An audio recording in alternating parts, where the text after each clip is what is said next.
Assalamualaikum warahmatullahi taala wabarakatuh. Salam Om Swastiastu, salam budaya, salam kebajikan. Yang terhormat kepada Ibu Dr. Rizka Aulia Asap, SIPMM, sebagai dosen pengampu mata kuliah Bisnis Internasional. Perkenalkan, kami dari kelompok 2 ABBI 1 yang beranggotakan saya sendiri Abdul Aziz, kemudian ada rekan-rekan saya yaitu Anissa Aslami, Destria Triana, Fida Rahma, Ai Sri Rahayu, dan yang terakhir ada Arga Wijaya.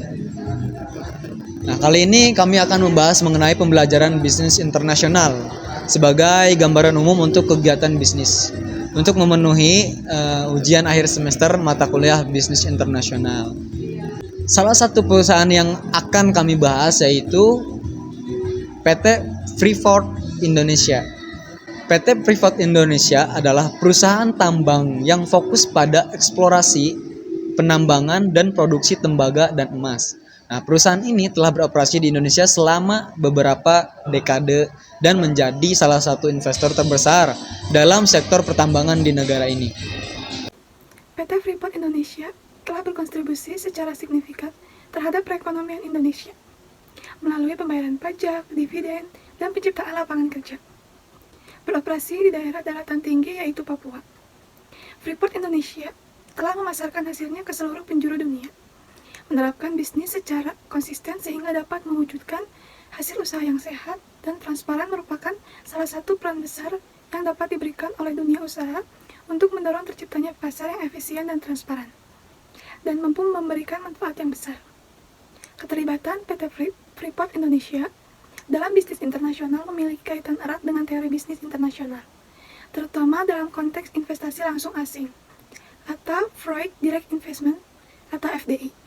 FDI adalah investasi yang dilakukan oleh perusahaan dari satu negara ke negara lain, yang melibatkan kepemilikan saham atau kontrol atas perusahaan yang beroperasi di negara tujuan investasi.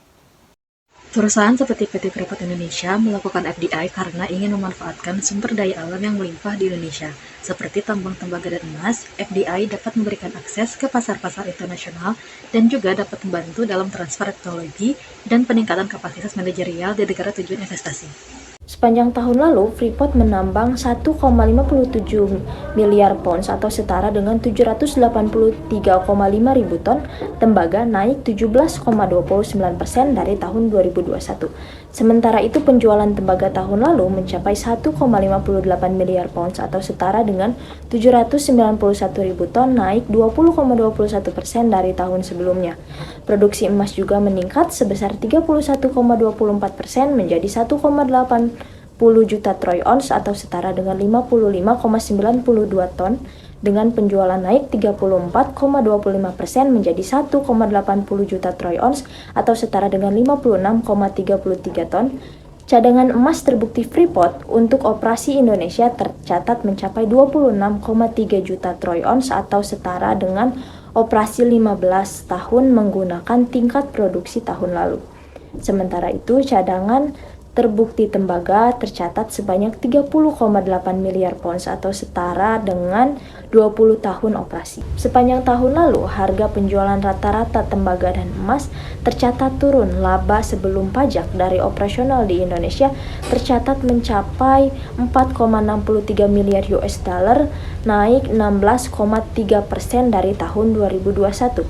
Sedangkan untuk besaran pajak yang akan dibayarkan tahun 2022 mencapai 1,80 miliar US dollar atau setara dengan 26,96 triliun dengan tingkat pajak efektif 39%.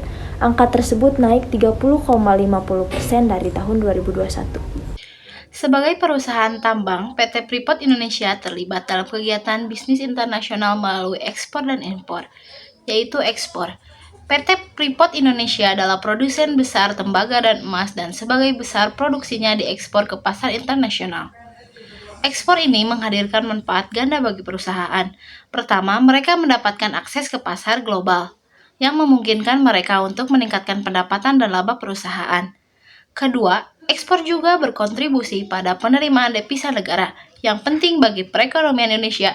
Ekspor Freeport Indonesia mencerminkan model bisnis internasional berbasis sumber daya alam, di mana perusahaan menggunakan sumber daya alam yang melimpah di negara tujuan investasi untuk memproduksi barang dan kemudian mengekspornya ke pasar internasional.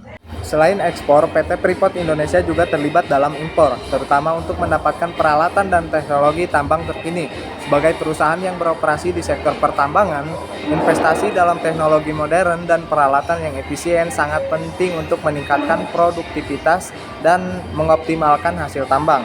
Kegiatan impor ini mencerminkan aspek transfer teknologi dalam teori bisnis internasional. PT Freeport Indonesia mengimpor teknologi dan peralatan canggih dari negara-negara maju untuk meningkatkan efisiensi dan daya saing operasi mereka di pasar global.